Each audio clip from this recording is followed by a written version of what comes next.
que se plantea como objetivo la felicidad de sus súbditos, algo que las ideas de la época estaban reclamando. Muy bien, ¿cuáles eran esas ideas? Pues la Ilustración. Esto se desarrolla en el siglo de las luces, siglo XVIII, y la burguesía está planteando pues ideas ya como que el fin tiene que ser pues la felicidad de los súbditos. Muy bien. Federico II es partidario de qué? Es partidario de un Estado absolutista, pero que siguiendo lo que exigía la burguesía ilustrada del siglo XVIII, debe de buscar la felicidad de sus súbditos. O, en una frase resumida, que algunos atribuyen a Federico II, esta frase de todo para el pueblo, pero sin el pueblo. Todo para el pueblo, pero sin el pueblo. Todo esto nos lleva a este pensamiento político que desarrollaron estos reyes con sus asesores, que hemos llamado el despotismo ilustrado. ¿Ya? Ellos aparentaron estar de acuerdo con las nuevas ideas. Sin embargo, lucharon por mantener su poder absoluto. Aparentaron estar de acuerdo con la Ilustración. Pero a la larga, la burguesía, los pueblos se dieron cuenta de que esto no era cierto. Por eso que va a estallar a finales del siglo XVIII, la Revolución Francesa. ¿Ya? Y esta revolución va a influir para que se produzcan pues otras luchas, ¿ya? Años más tarde, ¿no? Como en Prusia y en otros lugares, las llamadas revoluciones liberales. Muy bien, listo, entonces tenemos la respuesta de la 2. Pasemos a la 3. A ver, nos están hablando de tecnologías. La locomotora, este tren a vapor, y el barco a vapor tuvieron como objetivo. Recordamos que la locomotora y el barco a vapor son tecnologías que surgieron a inicios del siglo XIX, como parte de lo que hemos llamado la primera revolución industrial. Un segundito, chicos.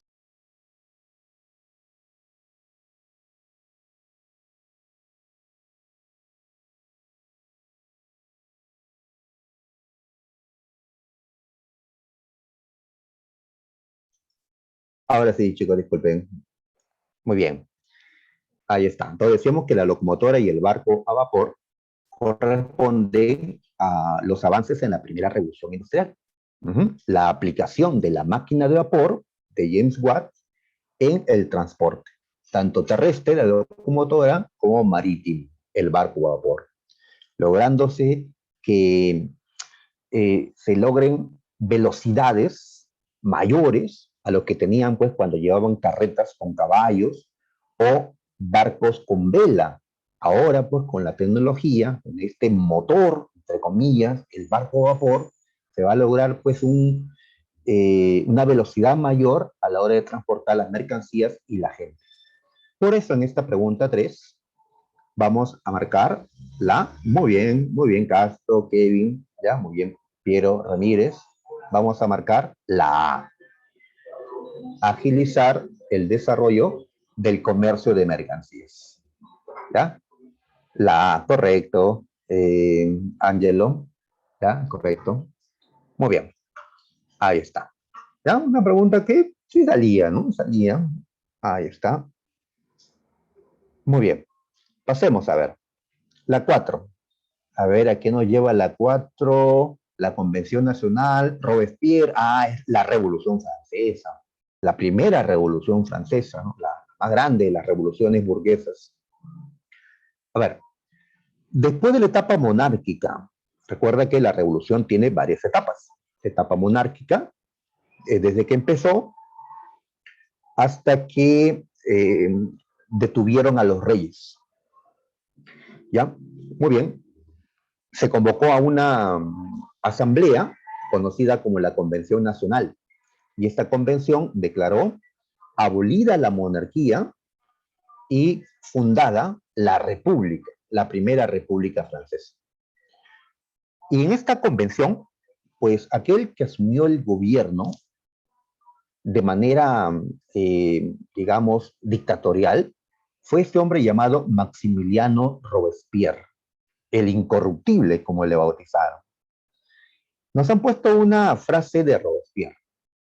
A ver, no hay más ciudadanos en la República que los republicanos.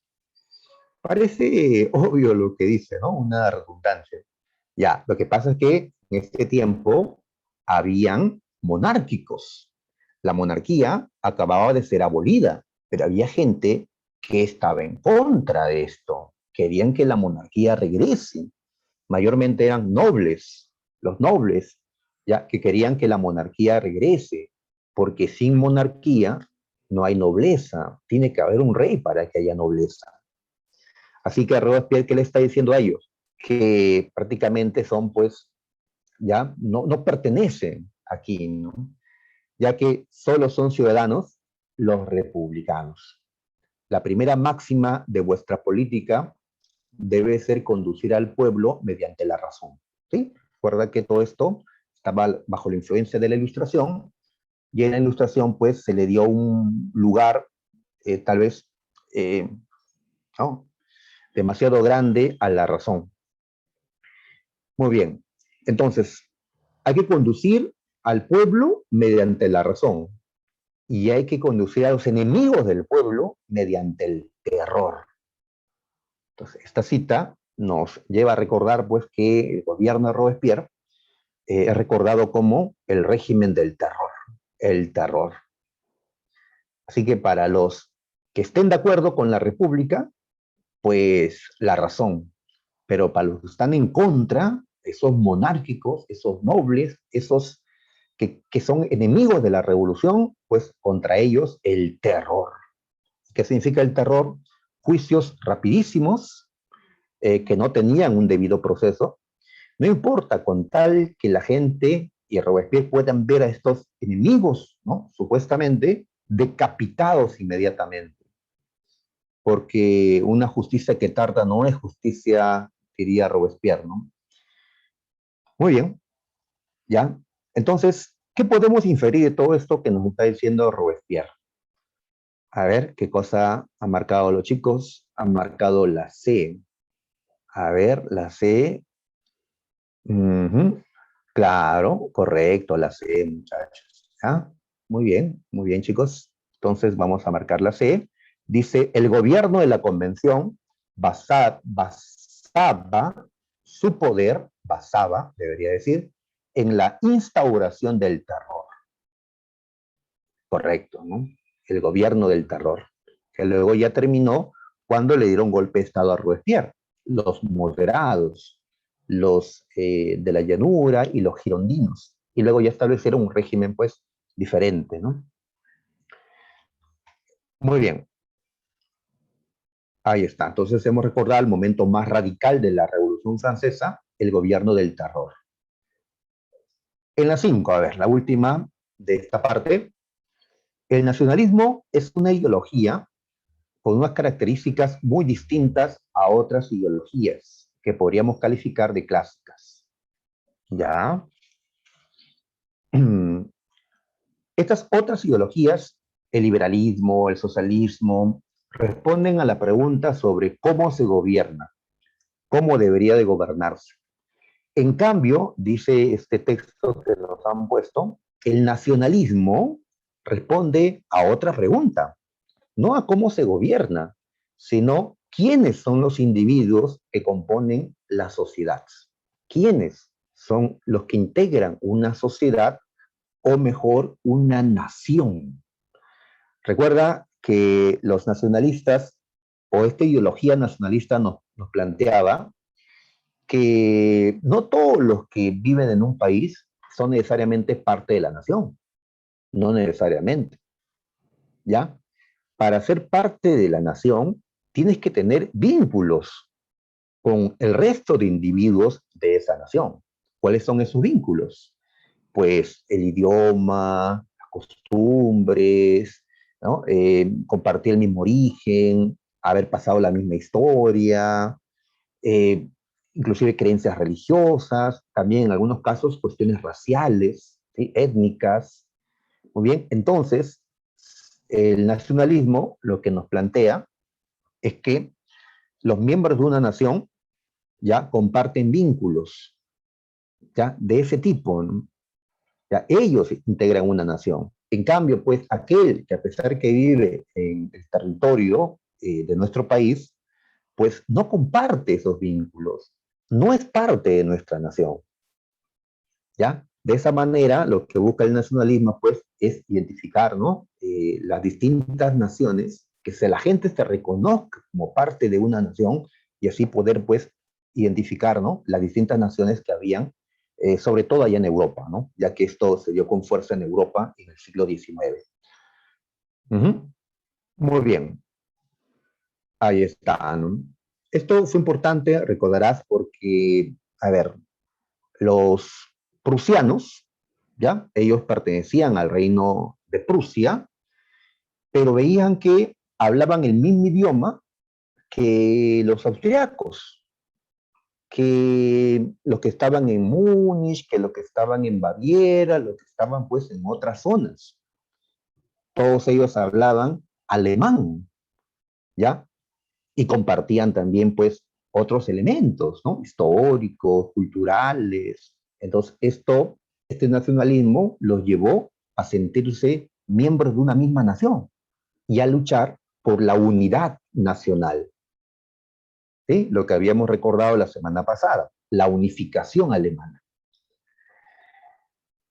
¿Qué podemos afirmar correctamente sobre el nacionalismo, según el texto que nos han puesto? Podemos afirmar que el nacionalismo, a ver qué clave han dado los chicos, han dado dedo.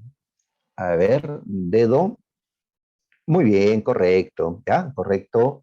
Kevin Giles, Piero Ramírez, Castro Tello, Angelo Rivera, perdón. Correcto, vamos a marcar dedo. Lleva al individuo a identificarse con un Estado-nación. Uh-huh. Y también lleva al individuo a diferenciarse entonces de otros. Y eso también va a provocar con el tiempo desintegraciones nacionales o desintegraciones políticas, como vamos a ver en un ratito, lo que le pasó al imperio austrohúngaro. Hasta el mismo nombre nos dice que dentro de este imperio austrohúngaro estaba la nación austriaca, pero también estaba la nación húngara, naciones diferentes. Y también habían otras naciones dentro de este imperio austrohúngaro. Por eso, después de la Primera Guerra Mundial, cuando este imperio fue derrotado, pues, ¿qué hicieron cada nación que integraba el imperio austrohúngaro? Pues, ya, al ver que eran distintas naciones las que estaban allí, y al ver que el proyecto imperial había fracasado, optaron por separarse. Y de este imperio austrohúngaro, como veremos en un ratito en un mapa, nacieron varios países. ¿Ya? Estas naciones se separaron y conformaron países independientes. Muy bien, así que el nacionalismo ha unido en algunos casos Alemania, Italia, y en otros casos ha separado, como el imperio austrohúngaro, el imperio otomano y los distintos imperios multinacionales que se han formado. Listo, entonces con esto ya, uy, ¿qué fue eso? Con esto dejamos las preguntas de la domiciliaria. Muy bien, y vamos a entrar pues a lo que corresponde para el día de hoy. Recordar los temas de la primera mitad del siglo XX, donde lo más destacado fueron pues las guerras mundiales. ¿Ya? Muy bien, chicos. Entonces ustedes tienen un material en PDF, yo lo he pasado a estas diapositivas, ¿ya? Veré lo mismo, las mismas preguntas. Ahí está la pregunta 1. Muy bien. La pregunta 1 nos hace recordar que la Primera Guerra Mundial empezó en 1914 y fue una lucha entre las potencias del mundo. Así es, ¿no? Ninguna potencia quedó fuera de esta guerra, ¿no? Por eso me imagino que en la Tercera Guerra Mundial, ojalá nunca se dé, pero si se llega a dar, todas las potencias del mundo van a involucrarse, ¿no? En el lado que mejor les parezca, ¿no? Para obtener, pues, lo que quieren. Las potencias del mundo se enfrentaron bélicamente en 1914. Sabemos que la guerra se extendió hasta 1918, las batallas, y ya la firma del Tratado de Paz en 1919, el Tratado de Versalles. ¿Qué nos plantea? Que Gran Bretaña y Francia lucharon juntos contra Alemania. En efecto, antes eran enemigos a muerte Francia y Gran Bretaña. En los siglos XVII, XVIII, XIX eran los archienemigos, pero para el siglo XX se hicieron pues aliados, fuertemente aliados, porque apareció un enemigo en común, Alemania, el imperio alemán, ¿ya? Tanto el de la Primera Guerra como el de la Segunda Guerra.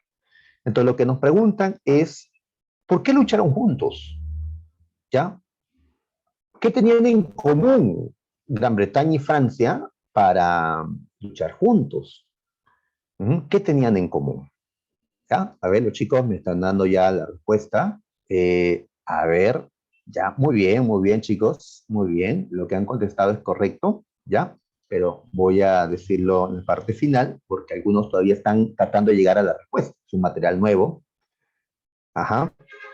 Muy bien. Entonces, para que quede claro, vamos a colocar esto ya. A ver, miren, tenemos aquí un mapita. A ver, no se ve bien, vamos a agrandarlo. Tenemos un mapita que corresponde al imperio colonial alemán, ya de este tiempo, de antes de la Primera Guerra Mundial. Como verás, Alemania, que aparece acá en Europa, tiene colonias en África. Ahí está Togo, Camerún, Tanganica, ¿ya? África suroccidental, y también tiene islas que se encuentran acá en el Océano Pacífico.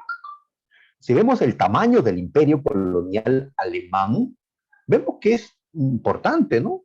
Es grande, pero si lo comparamos a otros imperios, ahí vamos a notar, pues, por qué la guerra, ¿no? Vamos a colocar aquí ahora, en este mapa, al imperio colonial, a ver, ¿de qué país es este? De Francia, ¿ya? Tenemos al imperio colonial francés. Si comparamos, pues, ¿quién tiene más territorios dominados? ¿Ya? Francia tiene más territorios, ¿no? Así es. En Asia tiene a Indochina, también hay otros lugares más pequeños. En África es donde estaba la mayor parte del imperio colonial francés antes de la Primera Guerra Mundial. Como puedes ver, una gran parte de África. Y también la isla de Madagascar, que está, ¿no?, hacia el sur. ¿Ya? Y aparte que tiene pues una Guyana francesa en América y otras islas más. El imperio francés era pues más extenso que el imperio alemán. Y si lo comparamos al más grande imperio colonial de todos, el británico, el de Gran Bretaña, vemos pues que la diferencia es mayor, ¿no? ¿Ya? Un gran territorio en África, también en América, en Oceanía, en Asia, pues es el más grande imperio colonial, ¿no?, que ha existido, el británico o inglés, consolidado, como sabemos, durante la era victoriana. Ahí está. Entonces, tenemos acá los tres más grandes imperios coloniales de la época. Pues, si hacemos la comparación, el imperio alemán es chiquito en comparación pues al imperio colonial de Francia y de Gran Bretaña. Así que entendemos por qué Alemania va a querer pues arrebatarle sus colonias a Francia, arrebatarle sus colonias a Gran Bretaña durante la Primera Guerra Mundial. Así es, hemos dicho nosotros que la principal causa de la Primera Guerra Mundial fue la rivalidad de estos grandes imperios por colonias y mercados. ¿Ya? Ahí están las colonias, en África, Asia, Oceanía, que son mercados donde ellos pueden vender sus productos. Recuerda que Alemania fue el campeón de la Segunda Revolución Industrial, tenía una gran producción industrial, tenía la industria más moderna de la época, pero tenía menos mercados, porque tenía menos colonias. ¿ya? Entonces, ¿cómo romper con esto? Derrotando a Francia, derrotando a Gran Bretaña. Por lo tanto, ¿qué hacen Francia y Gran Bretaña? Se unen para defender lo que tenían, sus grandes imperios coloniales, y arrebatarle sus colonias a Alemania si es que le ganan, como en efecto llegó a ocurrir. Después de la Primera Guerra Mundial, Alemania perdió todas sus colonias, tanto las de Asia como las de Asia, Oceanía, como las de África. Se las repartieron Francia y Gran Bretaña principalmente.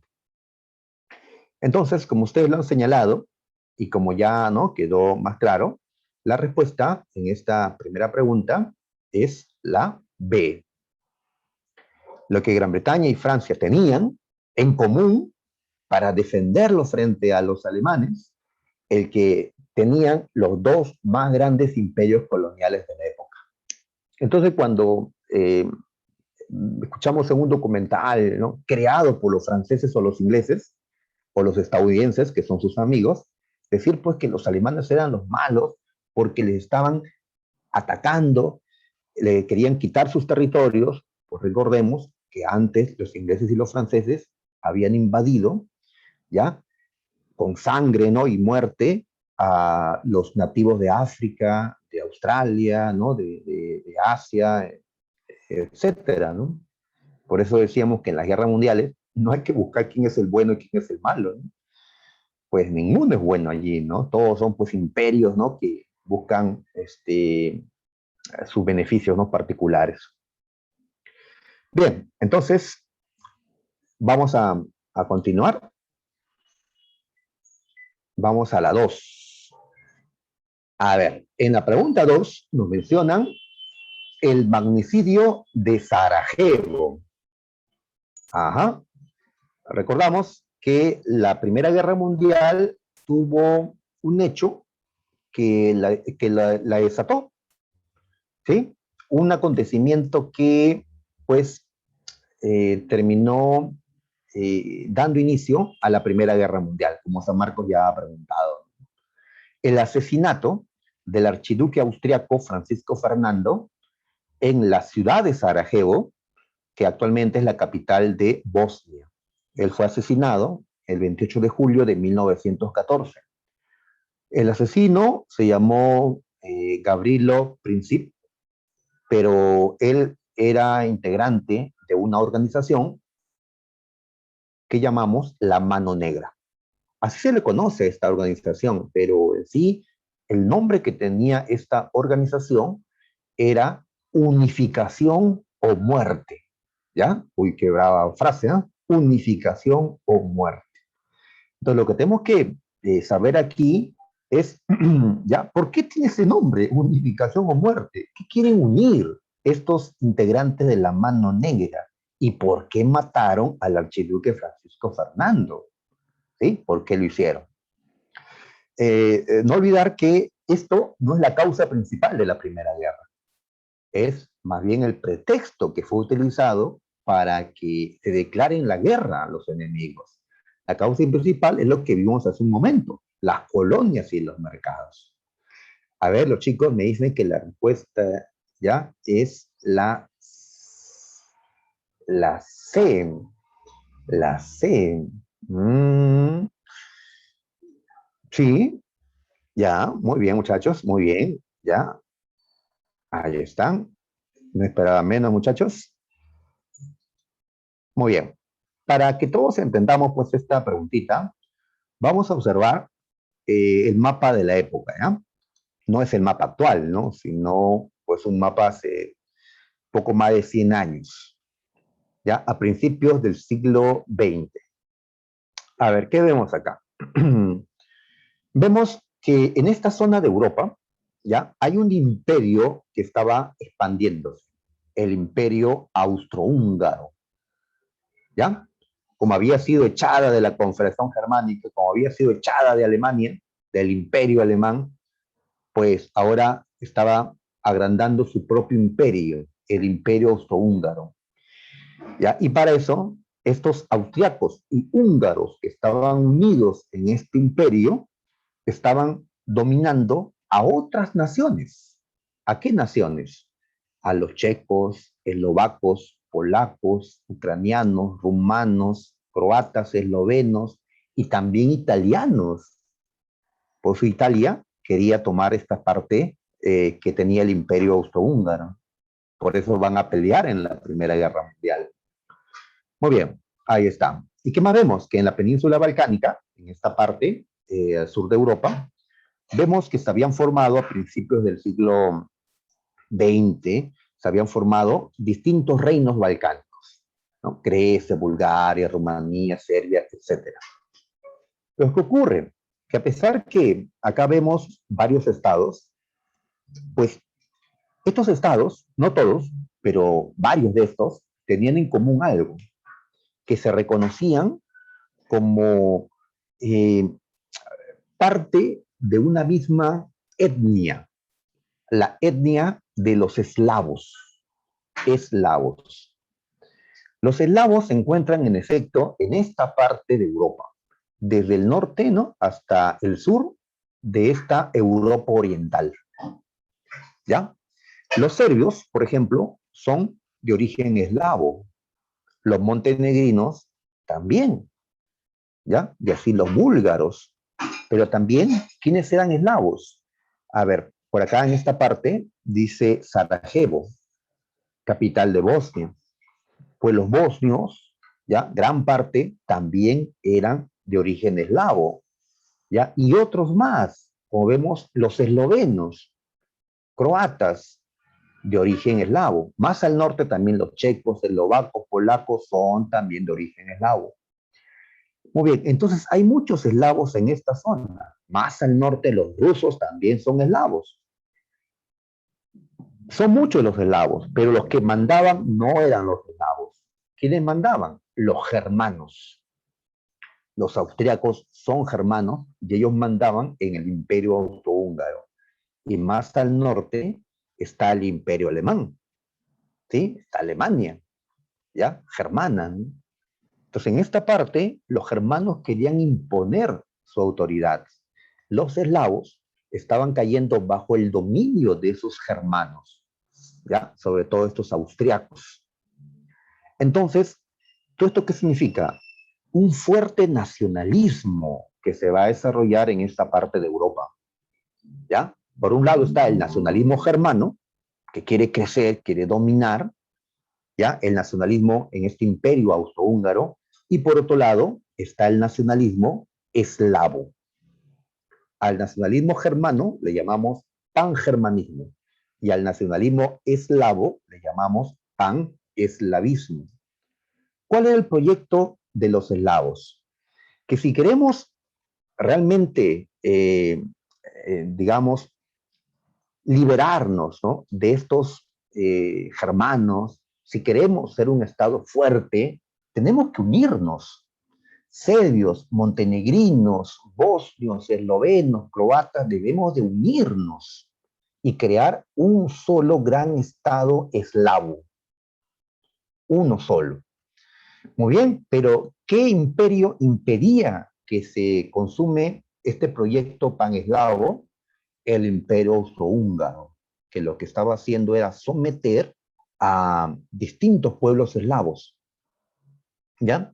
En 1908, el Imperio Austrohúngaro tomó Sarajevo, tomó Bosnia, se anexó Bosnia a su imperio. ¿Ya?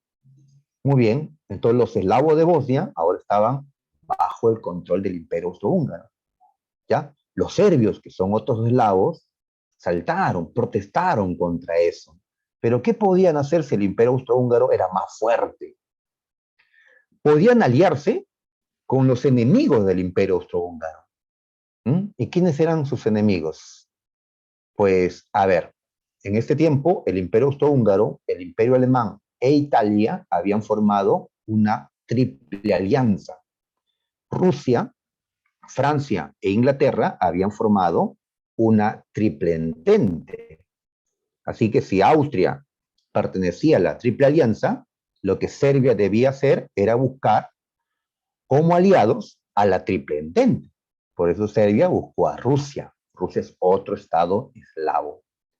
¿Serbia qué quiere? Serbia quiere liberar a Bosnia, liberar a los pueblos eslavos para unirse con ellos y crear un solo gran estado. Los austriacos dijeron no, más bien los austriacos van a querer invadir Serbia y Montenegro y dominar a estos eslavos. Por eso, serbios radicales, ¿no?, ultranacionalistas, formaron la Mano Negra, ¿ya? Y cuando supieron que el heredero del Imperio Austrohúngaro iba a visitar Sarajevo, decidieron matarlo, ¿ya? La Mano Negra decidió matarlo y lograron su cometido, sabemos. Muy bien, muchachos. Entonces ya sabemos que se dio la Primera Guerra Mundial, pues Serbia estuvo en el bando aliado, junto con Rusia, Francia, Inglaterra, ¿no? Austria-Hungría y Alemania pues estuvieron en otro bando, así que se enfrentaron serbios y austriacos. Muy bien, cuando terminó la Primera Guerra Mundial, el Imperio Austrohúngaro fue derrotado. ¿Y qué le pasó? Pues fue disuelto este imperio. Ya fue disuelto. Como vemos en este otro mapa, aquí ya no hay Imperio Austrohúngaro. Austria y Hungría están separados y los territorios que ellos dominaban, como Eslovenia, Croacia o Bosnia, ya no están bajo el control austriaco, se han liberado, como también se van a liberar otros que están al norte, que estaban al norte del Imperio Austrohúngaro. Checos y eslovacos, pues formarán Checoslovaquia después de la Primera Guerra Mundial. Y los polacos, junto a otros que están más al norte, pues van a formar Polonia y así, ¿no? ¿Ya? Muy bien. Entonces, después de la Primera Guerra Mundial, se cumplió el objetivo del paneslavismo. ¿Cuál era? La unión de los eslavos en un gran estado. ¿Cómo se llama este gran estado? Yugoslavia. Yugoslavia. ¿Ya? Que nació después de la Primera Guerra Mundial. Sin embargo, con el tiempo, a pesar que ellos tenían elementos en común, también habían otros elementos que los hacían diferentes. Con el tiempo, estas naciones que integraron Yugoslavia se van a separar, pero eso todavía para 1991, cuando empezó la desintegración de Yugoslavia. Por ahora, había primado el paneslavismo, la unión de los eslavos, como allí se ve, junto a Serbia, Bosnia-Herzegovina, Croacia, Eslovenia, Montenegro y otros más. Muy bien, entonces, lo que la Mano Negra, ¿ya? Una organización radical, ¿no? Terrorista, paneslavista, buscaba, y por eso el nombre Unificación o Muerte era, como ustedes me han señalado ya, la unificación de todos los eslavos de los Balcanes en un solo estado. ¿Ya? Bueno, tal vez todos nos unieron, pero bueno, fue un esfuerzo importante la creación de Yugoslavia en esos años. Un proyecto que a la larga terminó fracasando, ¿ya? Como tantos otros proyectos, ¿no? La Confederación Peruano-Boliviana, la Gran Colombia, la Confederación de los Andes, ¿no? En América del Sur, pues fueron proyectos que al final fracasaron, ¿no? Muy bien, entonces vamos a continuar. A ver, la pregunta 3. Respecto a lo sucedido en la Primera Guerra Mundial, muchachos, identifique los enunciados verdaderos o falsos. A ver, la guerra se inició cuando Alemania violó la neutralidad de Bélgica y la invadió. ¿Esto es verdadero? ¿Esto es falso? Los chicos ya me están mandando la respuesta ya, ¿no? Qué bueno, muchachos, ¿no? Propio de un ciclo repaso. Muy bien, la gran mayoría me dice que la respuesta es la C. ¿La C? ¿La C? ¿Están seguros la C? A ver, hay votos en minoría que dicen la D. La B de beso. Ah, otro me dice la D, dedo. Parece que está complicada, así que mejor vamos a resolverla, ¿ya? ¿Ya? Parece, porque me han dicho la C y no es la C. A ver, a ver. Esto creo que es importante porque ya San Marcos nos ha preguntado sobre cuál fue la primera acción armada en la Segunda Guerra Mundial, la invasión de Alemania a Polonia. Entonces, lo mismo, ¿cuál fue la primera acción armada en la Primera Guerra Mundial? Pues la primera acción fue la invasión sobre Bélgica, ¿ya? Por eso, este primer enunciado tiene que ser verdadero. Por lo tanto, la C queda pues descartada, que es la única que dice que es falso, ¿ya? Muy bien. Para recordar los principales sucesos de la Primera Guerra Mundial, no podemos pues hacer toda la guerra por motivo de tiempo, es una clase de repaso nada más, pero sí recordamos que justamente ya la primera acción armada, ya después de la declaratoria de guerra que se hicieron tras la muerte del archiduque Francisco Fernando, la primera acción armada fue el ataque de Alemania contra Bélgica. Bélgica fue el primer atacado, el primer invadido en la Primera Guerra Mundial. ¿Ya? Como dice el enunciado, se violó la neutralidad de Bélgica. ¿Ya? Mejor decir eso que decir que violaron a Bélgica, ¿no? Suena feo. ¿Cómo eso de la neutralidad de Bélgica?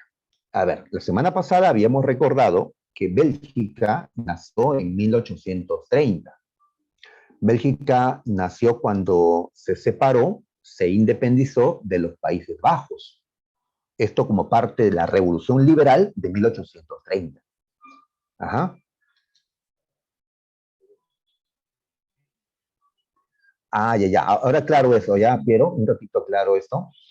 A ver, entonces, muchachos, cuando los distintos estados europeos reconocieron a Bélgica como independiente allá en 1830, dijeron, sí, está bien, aceptamos la independencia de Bélgica, pero con una condición. Tienes que mantener neutralidad. Eso era lo que buscaban, porque Bélgica era un estado, algo así como un estado tapón, porque a un costado estaba Francia y más allá se encontraba pues Prusia, ¿no? Austria, al norte Inglaterra.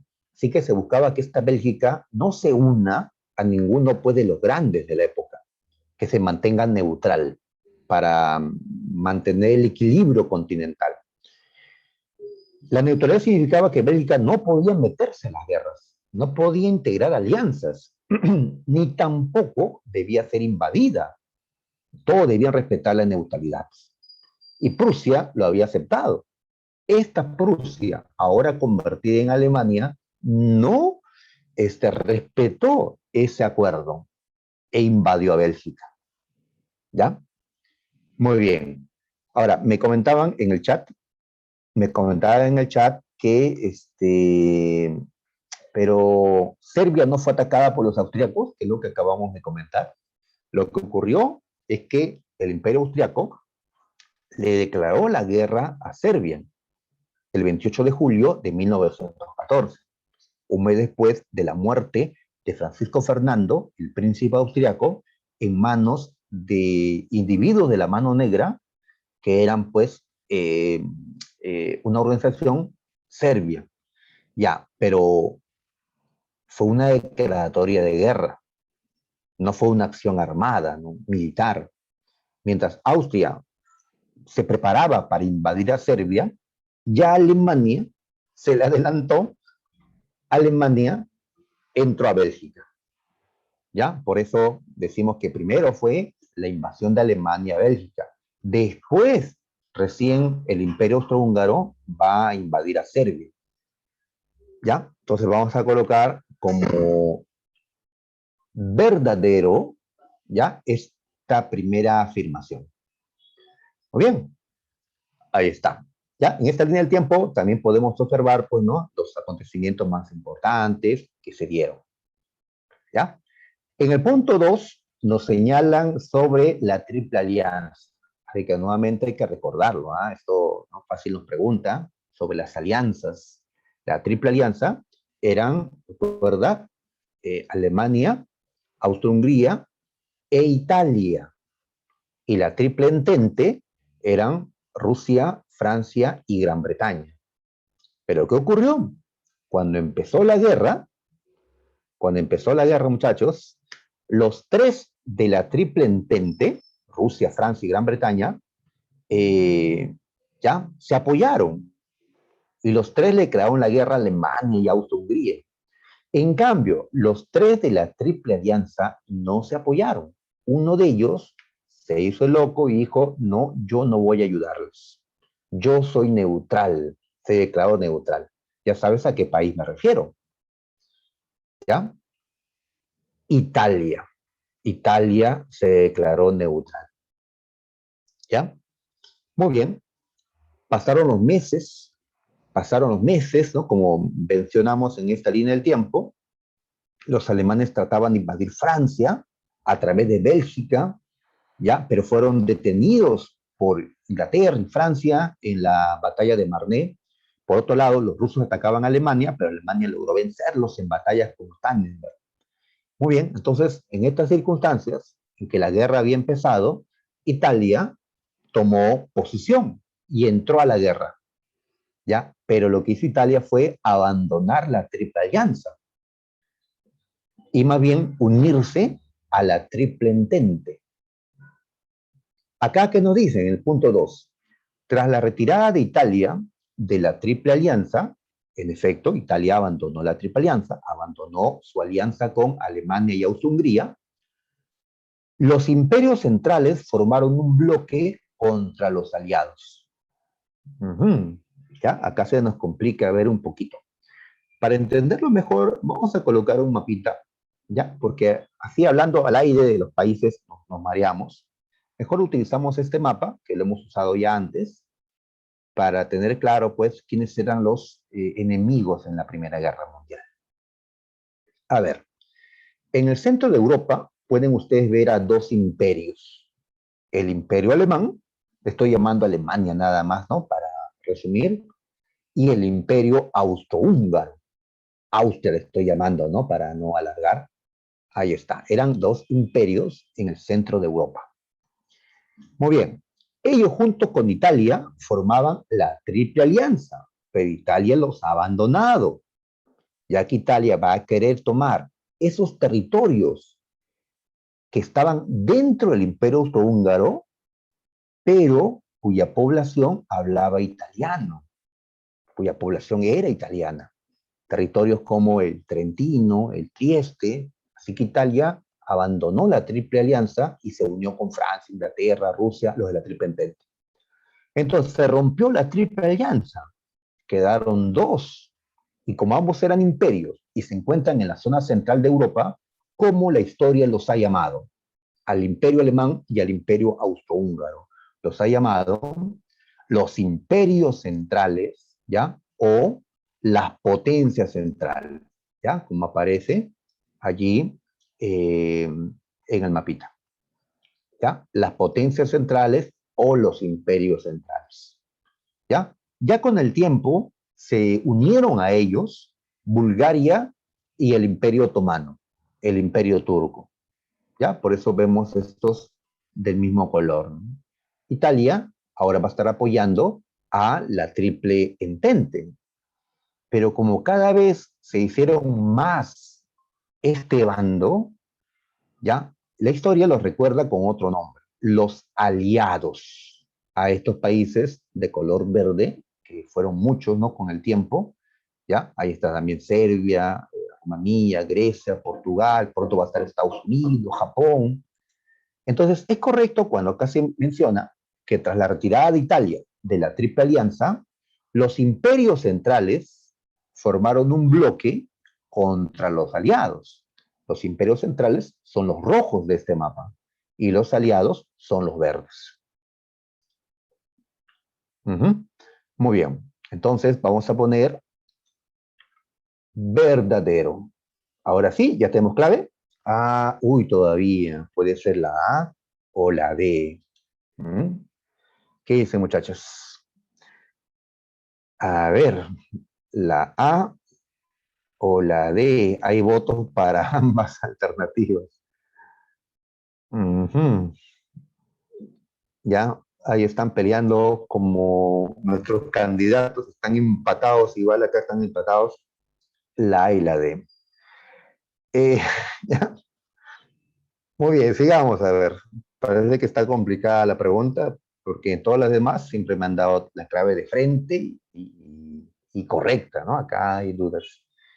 Y está bien, pues hay que complicarnos un poquito ahora para luego en el examen, pues no sea fácil. A ver, punto 3. Pues tiene que ser verdadero, ¿no? Por cuestión lógica, ya que la y la D dan por verdadero este punto 3. La firma del Tratado de Brest-Litovsk fue beneficioso para Alemania. A ver, recordamos que el Tratado de Brest-Litovsk de 1918, cuando la guerra estaba avanzada, ¿no? Muy avanzada, fue firmada entre Rusia y Alemania. ¿Ya? ¿Por qué motivo? Porque Rusia ahora tenía un nuevo gobierno socialista con Lenin y Rusia ya no quiso seguir en la Primera Guerra Mundial. El pueblo así lo reclamaba. Muy bien, entonces Rusia firmó con Alemania el Tratado de Brest-Litovsk y Rusia abandonó la guerra. Esto ya es positivo para Alemania, porque Alemania, ¿qué estaba haciendo en ese momento? Luchando en dos frentes, como el mapa nos lo dice, en dos frentes. En un frente, en tierra, luchaba contra los franceses y los ingleses. Y en el otro frente, en tierra, luchaba contra los rusos. El que Rusia abandone significa que ahora queda un solo frente. Y los alemanes podían llevar sus hombres que estaban en el frente oriental, los podían llevar al frente occidental a ver si ganaban la guerra a última hora. Pero por otro lado, ¿por qué decimos que el Tratado de Brest-Litovsk es positivo para Alemania? Porque ya estoy siendo atacado por una mosca hace rato, me distrae, van a disculpar, porque cuando se firmó este acuerdo, ya los rusos le cedieron a Alemania enormes territorios, ¿ya? Enormes territorios, ¿ya? De un tamaño más grande que el propio imperio alemán, fue entregado por Rusia a Alemania. En esta cesión de territorio se incluyó lo que hoy llamamos Polonia, Estonia, Letonia, Lituania. Muy bien, Rusia tuvo que ceder una gran parte de su territorio a Alemania para conseguir la paz con ese país. Así que es correcto la afirmación de que el tratado este fue beneficioso para Alemania. Lamentablemente para Alemania, cuando acabó la guerra, no le dejaron conservar esos territorios que Rusia le había entregado. Más bien, con esos territorios nacieron otros países, que luego vamos a ver. Muy bien, para definir entonces, queda el punto 4. Estados Unidos ingresó a la guerra como consecuencia del hundimiento de Lusitania. Ah, ahora entiendo por qué la duda. Es que esta afirmación parece verdadera, aunque también puede ser falsa. Así es. Ya entiendo ahora por qué la duda, muchachos. A ver, en este esquemita, en la línea del tiempo, aquí aparece el hundimiento de Lusitania. ¿Ya? En 1915, pues un submarino alemán hundió el transatlántico llamado Lusitania, que era un transatlántico inglés, pero a bordo había más de un centenar de ciudadanos de Estados Unidos. ¿Ya? Muy bien, ahí está. Entonces uno dirá, pues esto ocurrió en 1915, quiere decir que Estados Unidos ingresó en 1915 porque tenía que enfrentar a los que mataron a su gente en el Lusitania. Pero no fue así, ¿ya? Correcto, Castro. Estados Unidos no entró a la guerra en 1915, cuando ocurrió tal hundimiento. Entró en 1917, 2 años después, ¿ya? Recién entra a Estados Unidos. Y cuando entró, dijo, bueno, sí, yo entro porque fue injusto lo que hicieron con el Lusitania y todo lo demás. Pero esto nos sabe más a pretexto que a una razón real. ¿Qué había pasado poco antes que Estados Unidos ingrese a la guerra? Alemania había radicalizado su guerra submarina, ¿ya? Ahora era una guerra submarina sin restricciones. Es decir, ahora serían hundidos cualquier barco enemigo o cualquier barco, así sea de país neutral, pero que suministre recursos a los enemigos de Alemania. ¿Y esto qué significó? Que los submarinos de Alemania ahora podían hundir, ¿ya? Podían hundir los barcos de Estados Unidos que llevaban productos, que llevaban armas, recursos a Inglaterra o a Francia. Esa fue la causa real, correcto, Carla Castro, por el cual Estados Unidos decidió entrar, ¿ya? Mientras la guerra submarina no llegaba a esto, Estados Unidos no entró, porque podía seguir vendiendo y vendiendo. Pero cuando ya se radicalizó la guerra submarina, Estados Unidos decidió entrar, porque si no, pues la guerra se iba a alargar y Estados Unidos no iba a poder vender.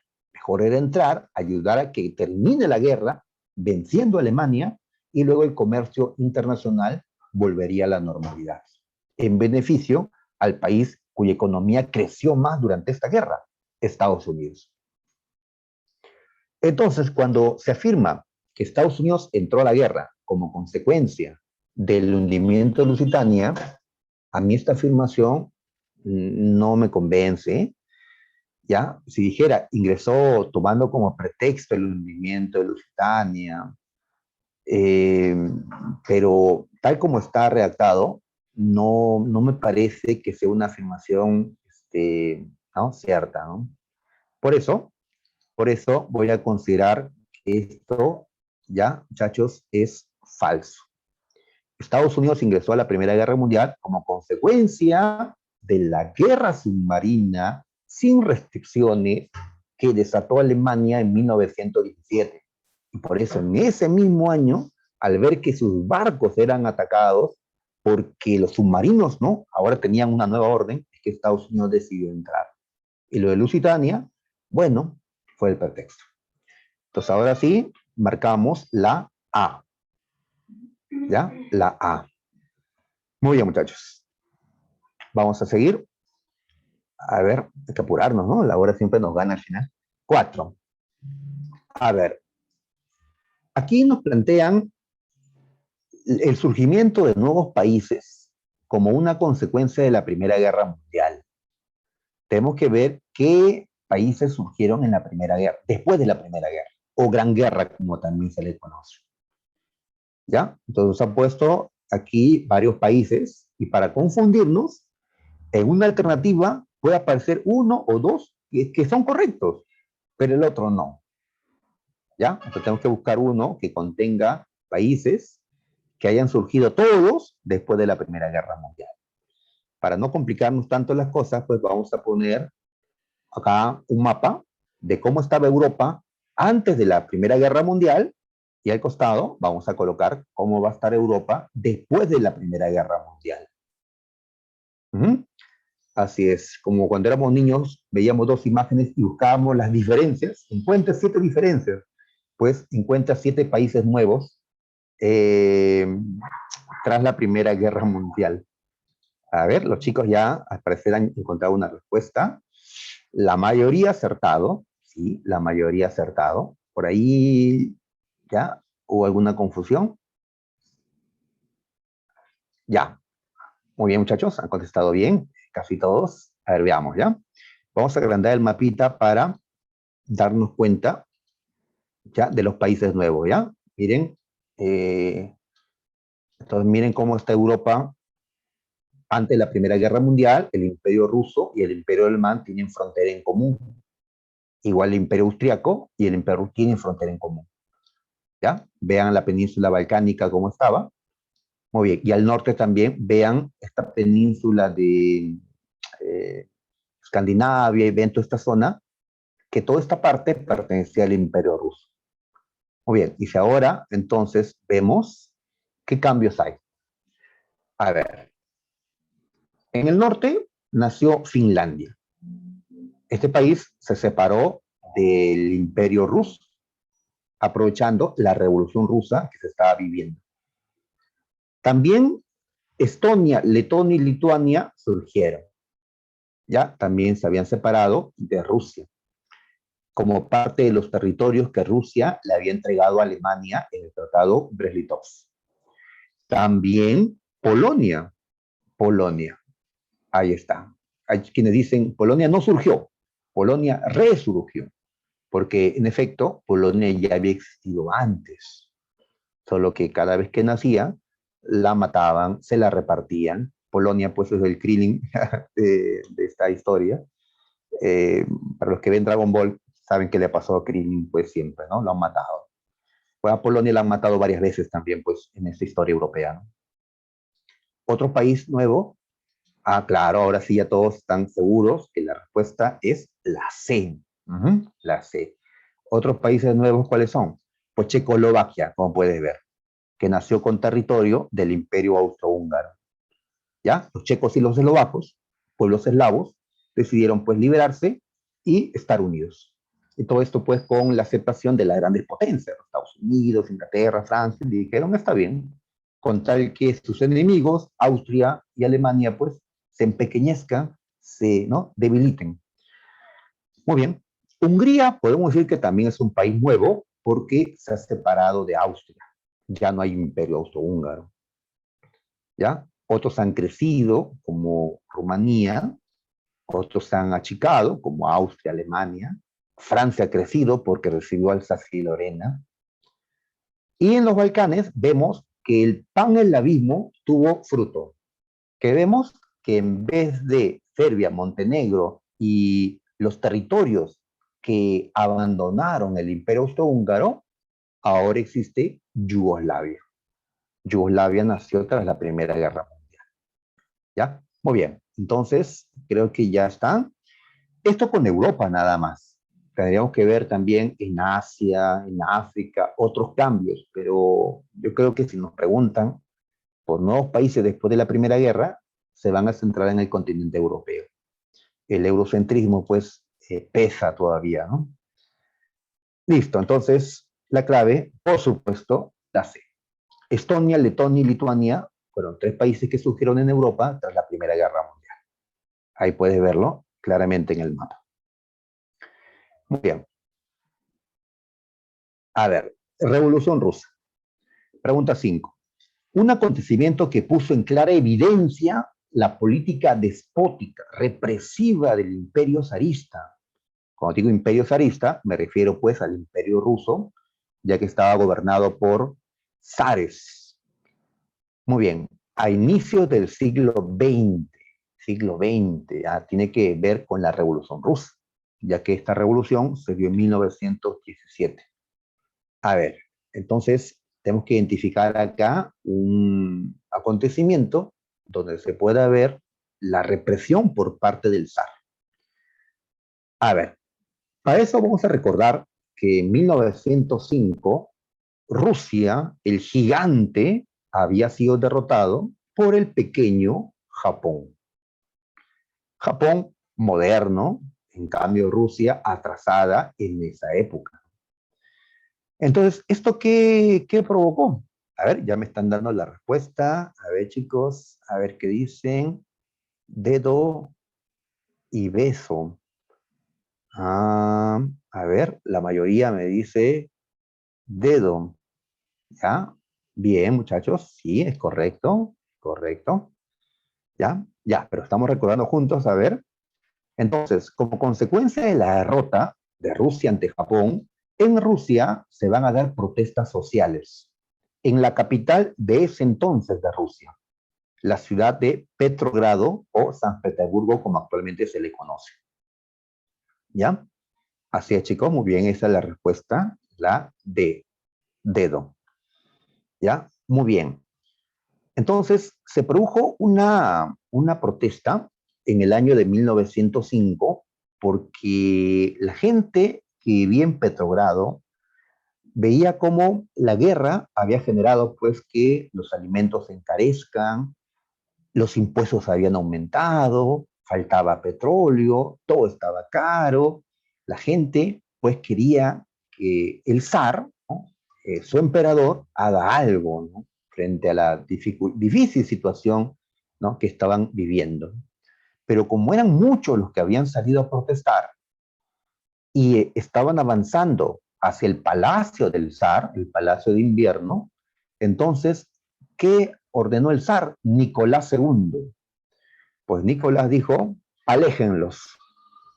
Y así salieron los guardias y dispararon contra la gente.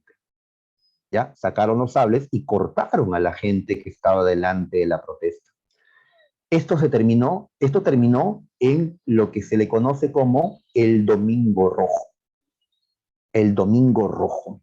¿Ya? Un día pues sangriento en la cual 1000 personas quedaron muertas.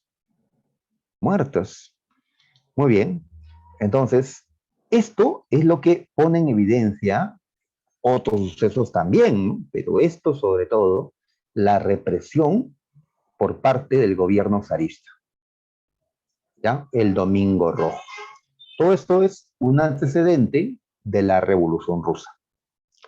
Ahora, en ese tiempo, 1905, la gente salió a protestar con más fuerza, ¿ya? Y a esto se le ha llamado la Revolución Rusa de 1905. La de 1905, ¿eh? Un antecedente de la verdadera Revolución Rusa, que es en 1917. Para calmar las aguas, el zar convocó a la Duma, a un parlamento, para aparentar que estaba de acuerdo con los cambios políticos que eran parte de los reclamos de la gente. Democratizar a Rusia. Sin embargo, luego que las cosas se calmaron y la Duma se instala, ¿no? El Parlamento, el zar, al ver que esta Duma era oposición, disolvió la Duma y convocó otra. O sea, el zar podía disolver la Duma que convocaba. Esto hacía ver que por más que habían muerto toda esta gente, por más que habían protestado en ese tiempo, el zar mantenía su poder absoluto. Por eso se considera que la Revolución Rusa de 1905 fue un fracaso. ¿Ya? Muy bien. La D era nuestra clave. Ahí está. Vamos a pasar a la siguiente pregunta, que también es sobre Revolución Rusa. Muy bien, nos explican que esta revolución fue de carácter obrero campesino, que fue de ideología marxista-leninista. ¿Ya? Así es, el socialismo científico, comunismo está presente en esta revolución. ¿Ya? Rusia se convirtió en el primer país socialista de la historia. ¿Ya? Sobre toda esta revolución, ¿qué es correcto? Tenemos que buscar una alternativa correcta. ¿Ya? A ver, los chicos me están dando como clave. A ver, bien, ya, Carla Castro, correcto, esa es la clave. Ya, vamos a esperar que los demás también nos digan. Si no digo que está correcto, es que no lo está. ¿Ya? A ver, correcto. A ver, Piero Ramírez, Fabiana Jorge, Ángelo Rivera. Así es, ya los chicos ya me están bombardeando con la C. Muy bien, esa es la respuesta, la C. ¿Ya? A ver, veamos qué error tienen lo demás. Lenin no derrocó al zar. En un documental hecho en Europa, que escuché hace poco, dijeron que esto era correcto. Lenin derrocó al zar Nicolás II. Imagínate que hasta los europeos se equivocan haciendo sus documentales. Recordemos, a ver, para encontrar los errores de las demás alternativas. Y ahí quede todo claro. A ver, acá puse esta línea de tiempo. ¿Ya? A ver, recordamos que cuando Rusia era un imperio, tenía como zar a Nicolás II, a principios del siglo XX. Pero se produjo la revolución de febrero de 1917. La de febrero, así se le conoce. Y en esta revolución, los que aprovecharon fueron un grupo político llamados mencheviques, que eran socialistas moderados. ¿Ya? Entonces, esta revolución de febrero, algunos le llaman revolución menchevique, porque fueron los que aprovecharon la revolución para ocupar, para tomar parte del poder. Consecuencia de esta revolución de febrero es la abdicación de Nicolás II. Nicolás II fue derrocado, fue sacado del poder con esta revolución de febrero. El imperio zarista desapareció y en su reemplazo se fundó la República Rusa que hasta ahora existe. ¿Está bien? Claro, con un gobierno provisional. En ese gobierno provisional, ¿quiénes gobernaron? Pues estuvo primero Lvov y después Alejandro Kerensky, un menchevique. ¿Ya? Muy bien, pero ellos no le hicieron caso al pueblo que exigía que Rusia abandone la Primera Guerra Mundial, como tampoco cambios radicales como una reforma agraria y otras cosas más. Por eso, en contra de este gobierno provisional, se produjo la Revolución de Octubre de 1917. Octubre, ¿ya? Esta es una segunda revolución en el mismo año. Los que lo dirigieron fueron los bolcheviques, socialistas radicales. Y el líder de los bolcheviques era justamente Lenin. También estaba Trotsky, estaba Stalin. Muy bien. Entonces, cuando Lenin hace su revolución, la de octubre, ya Nicolás II ya no era zar, ya había sido derrocado. Por eso la A es incorrecto. Lenin no derrocó al zar. El zar ya había sido sacado meses atrás por esta anterior revolución. ¿Ya? La D también es incorrecta porque dice que la revolución de febrero fue dirigida por los bolcheviques. Fue la de octubre la que ellos dirigieron. ¿Quién llegó al poder? Lenin. ¿Ya? Lenin, del 17 hasta el 24, cuando muere. Y en su gobierno se firmó el Tratado de Brest-Litovsk, por el cual Rusia abandonó la Primera Guerra Mundial en 1918. En su gobierno se dio la guerra civil, cuando aquellos que estaban en contra, que querían que vuelva el zarismo, se levantaron. Los blancos, le hemos llamado. Y ellos formaron el Ejército Rojo para enfrentarlos. Al final ganaron los rojos. Desde ese tiempo, pues, le decimos rojos a los que comparten ¿no? las ideas comunistas. Bueno, es una forma un poco fea, ¿no? De decir, pero se ha quedado, ¿no? Lenin también impulsó la llamada Nueva Política Económica, o NEP, ya permitiendo un poco de capitalismo dentro de este país socialista que él había fundado, para poder recuperar la economía destruida por la guerra mundial y por la guerra civil. Y en 1922 Lenin fundó la Unión de Repúblicas Socialistas Soviéticas, ¿ya? Que llamamos pues URSS. Él funda la URSS, ¿ya? URSS que desapareció en 1991. Muy bien, tras su muerte, quien va a reemplazarlo va a ser Stalin. Y en la B dice que Trotsky asumió el poder luego de la muerte de Lenin. No, fue Stalin. Así que ya está claro que la C es nuestra clave. Pasemos a ver. La 7 nos hablan de Stalin, el líder soviético ya para ese tiempo, 1931, él era el gobernante, ¿sí?, de la Unión Soviética, ya Lenin estaba muerto. A ver, ¿qué dice Stalin? A ver, ¿qué opinas sobre la Unión Soviética? Dicen, estamos 50 o 100 años detrás de los países avanzados. En efecto, en comparación a Estados Unidos, comparación a Alemania, Inglaterra, Francia, estaban 50 o 100 años atrasados. Debemos acortar esta distancia en 10 años. Tiene que acelerar entonces. O lo hacemos o ellos nos aplastarán. Ellos eran países capitalistas y la Unión Soviética, el único país socialista en ese tiempo, temían estados por los capitalistas. ¿Ya? Inclusive para motivarlos a acelerar el desarrollo, colocaban carteles como este, donde 2 más 2 es igual a 5. ¿Ya? No es que estén tan mal en matemáticas los rusos, sino que había que agregarle el esfuerzo de los obreros para el desarrollo, así decían ellos, ¿no?, en sus discursos, y así llegamos a 5. Muy bien, ¿qué impulsó Stalin para acelerar el desarrollo de la Unión Soviética? A ver, chicos, ¿me están contestando? Me están contestando la B. Es correcto, muchachos, ¿ya? Muy bien, Castro, ¿no? Uya, Kevin Cóndor, Gianfranco, Kevin Giles, ¿no? Rivera, muy bien, así es. Entonces recordamos que Stalin, durante su gobierno, promovió el socialismo en un solo país, como se le llamó a su tesis, concentrarnos en el desarrollo socialista de la Unión Soviética y después ya expandir la revolución a otros lugares. Él desterró y se cree que él mandó asesinar a Trotsky, que era su rival político. Impulsó la colectivización de la tierra, tomando todas las tierras, inclusive la de los kulaks, que eran pequeños campesinos propietarios de tierras. Impulsó los planes quinquenales, planes de 5 años, ¿ya? Planes de 5 años. El primero fue acordado en el año 28, y así 29, 30, 31, 32, ¿no? Termina 33, el primer plan quinquenal. Y así luego un segundo, es decir, se ponían metas ambiciosas de producción cada 5 años y empujaban pues para cumplir esas metas de producción.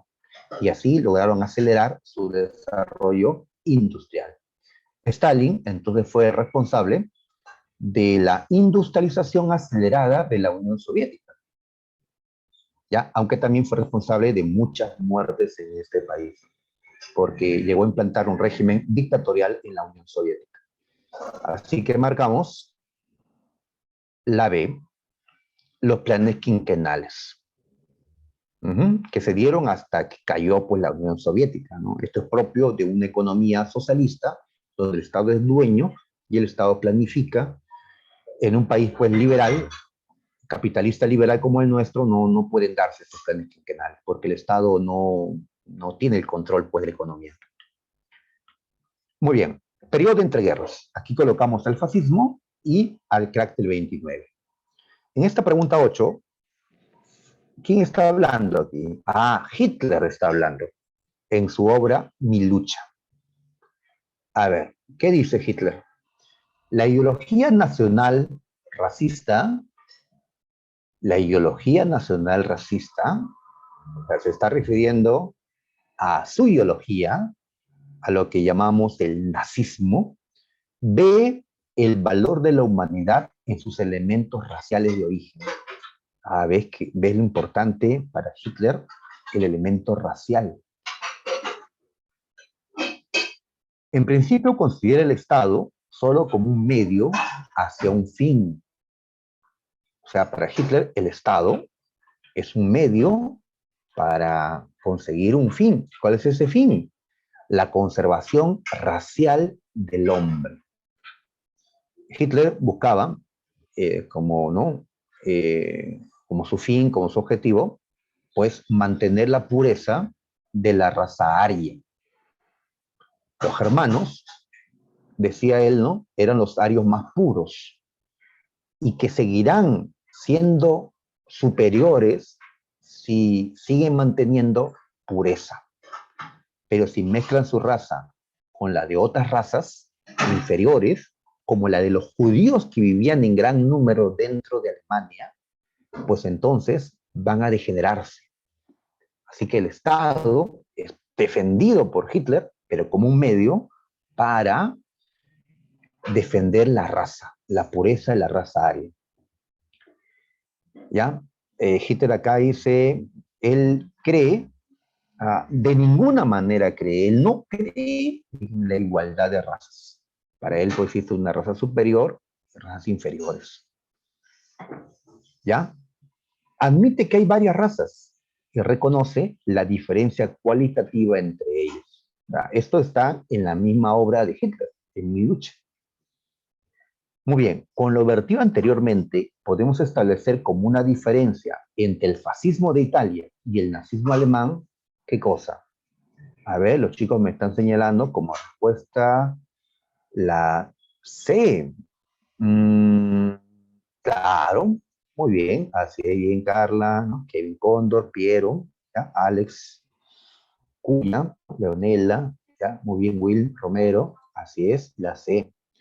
Miren, El fascismo, el fascismo es una ideología que nació en Italia con Benito Mussolini. El fascismo colocó al Estado como el fin, como lo único importante, no el individuo. El individuo está para servir al Estado, ¿ya? El Estado no está para servir al individuo, como dicen los liberales. El individuo está para servir al Estado, dicen los fascistas, ¿ya? El fin es el Estado, todo en el Estado, nada fuera en el Estado, dice Benito Mussolini. En cambio, Hitler, que también, ¿no? Respalda el Estado, pero ve al Estado como un medio, que el fin es la raza, ¿ya? Entonces, como vemos, el nazismo es una forma de fascismo, pero no coinciden completamente, como nos lo acaba de enseñar Hitler en este mismo texto. Entonces, ¿qué cosa tienen en común el fascismo y el nazismo? Tienen en común que ambos son ideologías anticomunistas, rechazan la lucha de clases, quieren ellos unidad entre obreros y burgueses.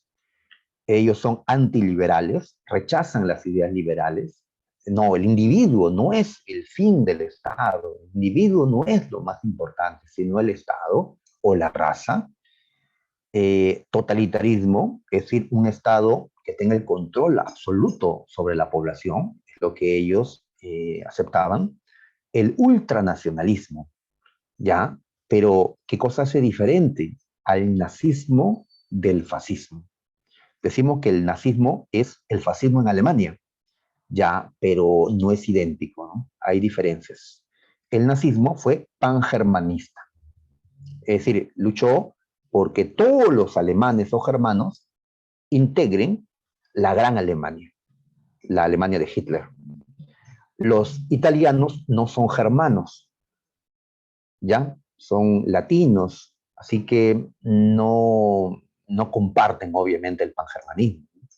Los nazis eran antisemitas, es decir, van a perseguir fuertemente a los judíos. En cambio, eso no se vio en Italia. Ya durante la Segunda Guerra se ve porque Hitler le exigió a Mussolini que haga lo mismo, pero en su origen el fascismo no era antisemita, no era antijudío. En cambio, ya el nazismo lo fue claramente.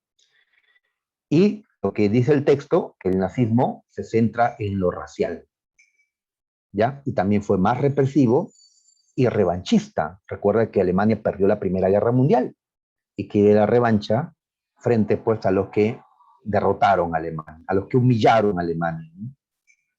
Muy bien, entonces nos quedamos con la C, como ustedes lo señalaron. A ver, nos apuramos. 9. En la 9 nos dice jugar a la bolsa. A la bolsa, ya. A ver, y esto lo plantea un senador de Utah, Estados Unidos, en 1929.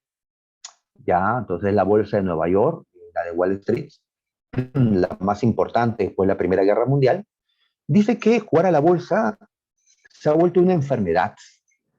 Todos lo hacen, Luis, hasta los mozos de la cuadra. Todos hablan ¿de qué dice? De comprar acciones en la bolsa.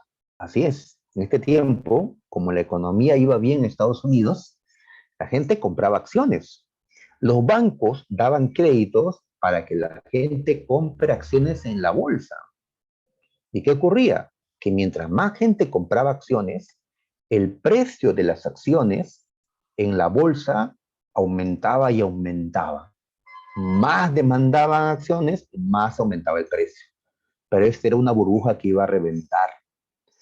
Porque luego cuando la gente decida ya no comprar acciones, al contrario, vender las acciones, deshacerse de sus acciones, todo se va a venir abajo. ¿Ya? Entonces lo que nos están planteando aquí es una de las causas que generó el crack de 1929, cuyo inicio fue la caída de las acciones de la Bolsa de Valores de Nueva York. ¿Ya? Entonces, para recordar, entre las causas del crack de 29 tenemos a la sobreproducción de bienes, tanto en la industria como en la agricultura, una cantidad producida que superó ¿ya? La demanda. La desmedida especulación bursátil, eso es lo que nos han puesto en el texto, que la gente pues va a comprar acciones de una manera desmedida. Muy bien. Y esto arrastró al mundo a la crisis porque el mundo dependía económicamente de Estados Unidos luego de la Primera Guerra Mundial. Los países que habían peleado estaban débiles, necesitaban los créditos norteamericanos. Estados Unidos estaba muy bien económicamente en esos años. ¿Ya? Como también errores en la política liberal. La doctrina liberal, los economistas, ¿no?, liberales en el pasado habían dicho, por ejemplo, recuerdan la ley de Say, que toda oferta genera pues ¿no?, su correspondiente demanda, ¿no? Pero eso no se plasmó en esta realidad. La demanda pues no estuvo a la par de la oferta. Así que vamos a quedarnos con la clave C. Ahí está. Sigamos. A ver, tenemos la 10. ¿Quién asumió la presidencia de Estados Unidos en 1933 para enfrentar la crisis? ¿Ah? ¿A quién eligieron los norteamericanos? Y la elección fue correcta. Ojalá nosotros también elijamos, ¿ya?, bien a quien nos saque de esta situación. Bueno, obviamente no solo, ¿no? Tenemos que aportar nosotros. Pues ellos eligieron ¿a quién? A ver qué clave me están dando. Uy, hay varias, ¿ah? La D, la C, la D o la C. A ver, eligieron a Franklin Delano Roosevelt. Ajá, Roosevelt, así es. Un presidente que tiene 4 elecciones seguidas. Como premio a lo que hizo en esta lucha contra la crisis económica, pues lo eligieron y lo reeligieron y lo volvieron a reelegir. Pues. Él estuvo hasta casi el final de la Segunda Guerra Mundial. Franklin Roosevelt. Ajá, así es este personaje. En este esquemita, ustedes pueden ver, ¿no?, cómo el precio de las acciones de la bolsa de valores aumentaba o disminuían. Cuando aumentaba, pues estábamos en los felices años 20. Pero en el año 29 vino el crack, se cayó la bolsa de valores, ¿ya? Y junto con la caída de las acciones se cayó la economía norteamericana y del mundo. A esta estrepitosa caída le llamamos la Gran Depresión, que corresponde a los años 30. Pero en el 33 entra Roosevelt y aplica un programa llamado el New Deal, de ideas keynesianas, y comienza la recuperación de Estados Unidos en los años 30. No fue inmediato, claro. Se tardaron una década casi en recuperarse. ¿Cuánto nos demorará a nosotros en recuperarnos? Ya, muy bien. Entonces, lo que vamos a colocar aquí es a Roosevelt y el New Deal. Ahí está. Ya sabes que el New Deal fue una aplicación del keynesianismo, que el Estado tiene que intervenir, el Estado tiene que hacer un mayor gasto social, como ahora pues se está proponiendo, ¿no?, entre los distintos candidatos también. Vamos a pasar a la 11. A ver, la Guerra Civil Española, una guerra que antecedió a la Primera Guerra Mundial, 1936-1939. Se enfrentaron dos bandos. ¿Cómo se llamaron esos bandos? A ver, en un primer espacio, colocando un bando, dice que encabezó la revuelta, o sea, se rebelaron ellos, y tenían como jefe a Francisco Franco. ¿Qué bando es ese? Vale, vamos a colocar, ¿ya?, a un primer bando que llamamos bando nacional, o los nacionalistas, ultranacionalistas, chauvinistas, o los falangistas, porque había una fuerza política que se le conocía como la Falange Española. O también los fascistas, ya que eran de ideología fascista, en este primer espacio. Su cabeza era Francisco Franco. ¿Con quiénes se enfrentan? Con el gobierno que había sido elegido en ese momento, un gobierno de izquierda. Ya a ese bando le llamamos el bando republicano.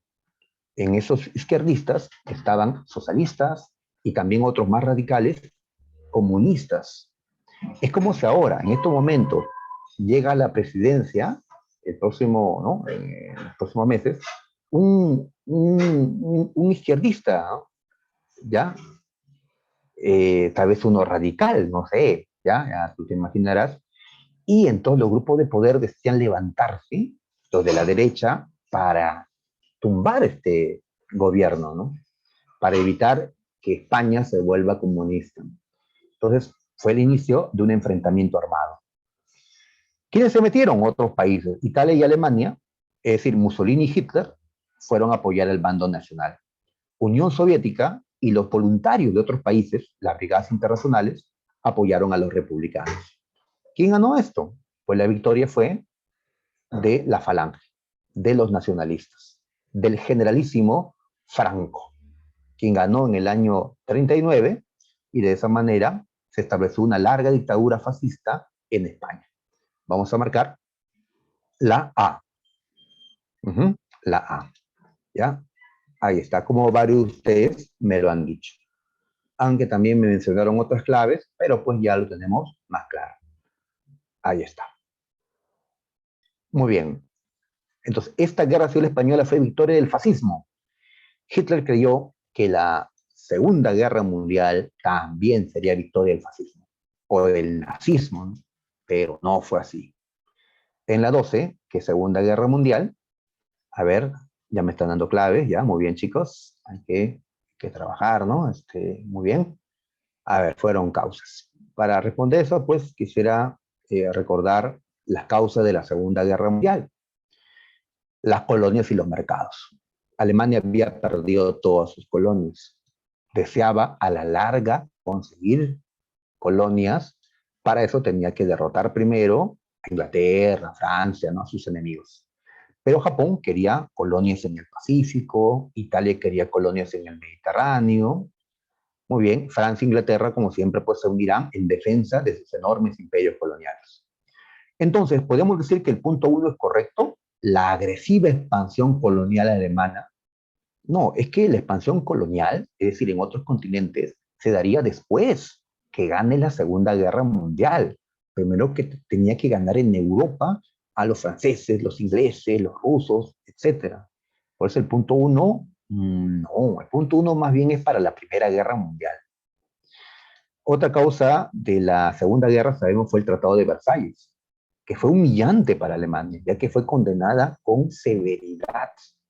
Por ejemplo, a pagar una gran cantidad de dinero que Alemania ha podido pagar solo hace 25 años, recién terminó de pagar esa gran suma al que fue condenada en la Primera Guerra. Otra causa, el expansionismo alemán en el continente europeo, justificado por el espacio vital. ¿Sí? Buscaba territorios Alemania en Europa porque su población había aumentado considerablemente y Hitler decía pues que era espacio vital para que viva, ¿no?, su población. Muy bien. Italia quería expandirse, Japón también, chocó con Estados Unidos en el Océano Pacífico. Así es, también las diferencias ideológicas entre los liberales o capitalistas, los comunistas y los fascistas. La Sociedad de Naciones, que no sirvió, que no supo evitar la guerra, tenía fuerza, faltaban integrantes en esta Sociedad de Naciones, y la Gran Depresión Económica iniciada con el crack de 1929. Son las causas que habíamos dado para la Segunda Guerra Mundial. Entonces, los chicos me están dando, recordando todo esto, como clave para la 12. A ver, la mayoría me ha dicho la B de beso. Y tiene razón. A ver, ya hemos descartado el punto 1. El punto 2 también lo descartamos porque, a ver, el punto 2 es causa de la Primera Guerra. Cuando terminó la Primera Guerra, Francia recuperó Alsacia y Lorena. ¿Sí? Le quitó a Alemania Alsacia y Lorena. Pues Francia ya no tiene pues, qué revancha cobrar, ya se cobró su revancha. Alemania era quien quería en estos momentos cobrarse la revancha para esta Segunda Guerra. Y lo de la muerte del archiduque, pues ya pasó, fue para la Primera Guerra Mundial. Por lo tanto, el punto 4, ya, que los movimientos totalitarios que es como se le conoce a las dictaduras fascistas que se dieron, ¿no? Previo a la Segunda Guerra Mundial, Alemania, Italia, España y otros, y también la Gran Depresión son causas de la Segunda Guerra. ¿Ya, muchachos? La de Verónica, ya, la de Verónica. Ya, está prohibido, por favor, hacer propaganda política por este medio. 13. A ver, una caricatura. ¿Cuál? Ah, esta caricatura. ¿Qué nos muestra? A ver, si vemos la caricatura, ¿con qué nos encontramos? Si ves, las serpientes tienen la cara, puedo reconocer las caras. A ver, miren esta serpiente que está acá, con este bigotito solo debajo de la nariz, ¿ya? Con este peinado, pues se trata de Hitler. Espero que lo puedan ver también ustedes, ¿ya? Y el otro, ¿ya? Con ese bigote frondoso, pues, ¿ya? Y de un tamaño más grande, pues este es Stalin, el gobernante de la Unión Soviética. Y Hitler, el de Alemania. Y mira qué cosas se ha comido Hitler ya. Austria, esto es Checoslovaquia, Polonia. ¿Y cuándo se comió eso Hitler? ¿Mm? ¿Y la Unión Soviética qué se ha comido? Dice acá, Lituania, Estonia, Letonia, Polonia. Ah, inclusive en sus cuerpos está la esvástica de la Alemania nazi y la hoja y el martillo de la bandera de la Unión Soviética. Entonces, las imágenes, las caricaturas que pueden poner ahora en examen de admisión, representan a Alemania, llamado también al Tercer Reich, y a Rusia o la Unión Soviética. ¿Y qué ha pasado? Pues lo que han hecho es que se han expandido. Al inicio de la Segunda Guerra Mundial, Alemania, antes que empiece la guerra, se anexó a Austria y se anexó un pedazo de Checoslovaquia. Y cuando empezó la guerra, Alemania tomó la mitad de Polonia y también tomó Dinamarca, Noruega, y la Unión Soviética quiso invadir Finlandia, una parte no pudo hacerlo, tomó Estonia, Letonia, Lituania y tomó mitad de Polonia, le quitó territorio a Rumanía en los inicios de la guerra. ¿Y por qué no se pelearon Alemania y la Unión Soviética? Ah, porque habían firmado un pacto de no agresión. ¿Ya? Así es. Y luego Alemania ya peleó contra Francia, Reino Unido, y toda la historia pues que conocemos de la Segunda Guerra. Entonces, ¿qué decimos? Pues que por el tratado Molotov-Ribbentrop o pacto de no agresión, Alemania y la URSS se repartieron en Europa Oriental. Cuando empezó la guerra, comenzaron a tomar esos territorios. Ya después se van a enfrentar entre ellos. Voy a marcar la C. A ver, apurándonos, tenemos acá tres batallas y ¿qué sucedió en estas batallas? A ver, hasta 1942 los alemanes, los japoneses e italianos tuvieron la iniciativa y lograron expandirse considerablemente. Por ejemplo, en este mapa aparece que todo esto de color negro es lo que la Alemania de Hitler invadió y lo que está de color verde es lo que Italia tomó. ¿Ya? En este otro mapa, todo lo que está dentro de esta línea roja es lo que Japón invadió, hasta que les pusieron su alto a estos países. En la batalla de Stalingrado, que ocurrió, ¿no?, dentro de la Unión Soviética, pues la Unión Soviética detuvo la expansión alemana por Europa Oriental. En la batalla de El Alamein, los ingleses desde Egipto detuvieron la expansión alemana e italiana en el norte de África. Y en el Océano Pacífico, en la batalla de Midway, ¿ya?, Estados Unidos detuvo la expansión japonesa. Los detuvieron y luego los contraatacaron y a la larga los vencieron. Por eso la respuesta en esta 14 ya va a ser la C. La C. Muy bien, chicos. Ahí está. Y la última pregunta. A ver, la última. A ver, la caída de la Alemania nazi fue facilitada por, a ver, también usando otro mapa, a ver, recordamos que en este mapa, quien le dio el primer golpe fue la Unión Soviética, cuando en Stalingrado derrotó a los nazis. Desde allí se abrió el primer frente, el de la Unión Soviética, que avanza con estas flechas naranjas La Unión Soviética está avanzando para derrotar a Alemania. Pero para derrotar a Alemania de manera más rápida, era necesario que Estados Unidos y el Reino Unido, que son los aliados en este momento de la Unión Soviética, entren por el otro lado. ¿Cuándo lo hicieron? En la batalla de Normandía o el día D. Entraron por Francia, liberaron a Francia, desde esta parte atacan a Alemania. Guerra en dos frentes, Alemania soportó unos meses y fue derrotada. ¿Ya? Muy bien. Entonces, para facilitar el final de la guerra, se produjo la batalla de Normandía, el día D, que generó ahora un doble ataque contra Alemania. Y así Alemania, pues, tuvo que rendirse a la larga. Muy bien, estoy marcando por eso la A como respuesta. Bien, chicos. Entonces, ahí está. La próxima semana repasamos sobre la Guerra Fría y el fin de la Guerra Fría. Aliaga, la Aliaga, ya. Sin propaganda política, por favor. Ok. Listo, chicos, entonces sería todo de mi parte. Nos vemos la próxima. Nos vemos. Hasta luego, profesor. Muchas gracias.